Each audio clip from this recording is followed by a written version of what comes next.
తెలంగాణ రాష్ట్రంలో రైతులకు మంత్రి గుడ్ న్యూస్ చెప్పిండు తుమ్మల నాగేశ్వరరావు. డ్రోన్లు ఇస్తారట వ్యవసాయానికి ఉపయోగపడడానికి.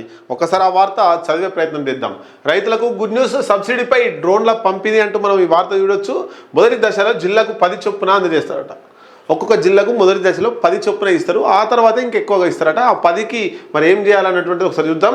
రైతులకు రేవంత్ ప్రభుత్వం గుడ్ న్యూస్ చెప్పింది. వ్యవసాయదారుల కోరిక మేరకు ఆధునిక సాంకేతిక వ్యవసాయాన్ని ప్రోత్సహించేలా రైతులకు సబ్సిడీపై డ్రోన్లు అందజేయాలని ప్రభుత్వం నిర్ణయం తీసుకున్నట్లు వ్యవసాయ శాఖ మంత్రి తుమ్మల నాగేశ్వరరావు తెలిపారు. మొదటి దశలో ప్రతి జిల్లాకు 10 చొప్పున డ్రోన్లను 40% సబ్సిడీతో గరిష్టంగా 4 లక్షల వరకు వ్యవసాయ ఉత్పత్తిదారుల సంఘాలు, ప్రాథమిక సహకార సంఘాలకు అందజేయడానికి నిర్ణయించినట్లు వెల్లడించారు. డ్రోన్ల పిచికారితో కూలీల ఖర్చు తగ్గి రైతులకు లాభం పెరుగుతుందన్నారు. ఈ పథకానికి సంబంధించిన అర్హతలు, సబ్సిడీ శాతం, దరఖాస్తు విధానం వంటి వివరాలు జిల్లా వ్యవసాయ శాఖ కార్యాలయాల్లో అందుబాటులో ఉంటాయని చెప్పారు.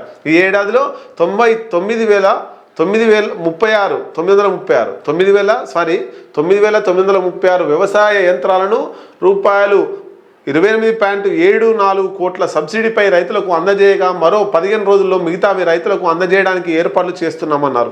రాష్ట్రంలో యాంత్రీకరణను వేగవంతం చేయడం కోసం 2025-26లో sub mission agriculture mechanisation SMAM పథకం కింద పలు వ్యవసాయ యంత్రాలను సబ్సిడీపై చిన్న, సన్నకారు, SC, ST మహిళా రైతులకు అందజేస్తున్నట్లు పేర్కొన్నారు. దీనికి సంబంధించినటువంటిది ఇంకేమైనా పూర్తి డీటెయిల్స్ వస్తే మన జనం టీవీలో మనం ప్లే చేస్తాం.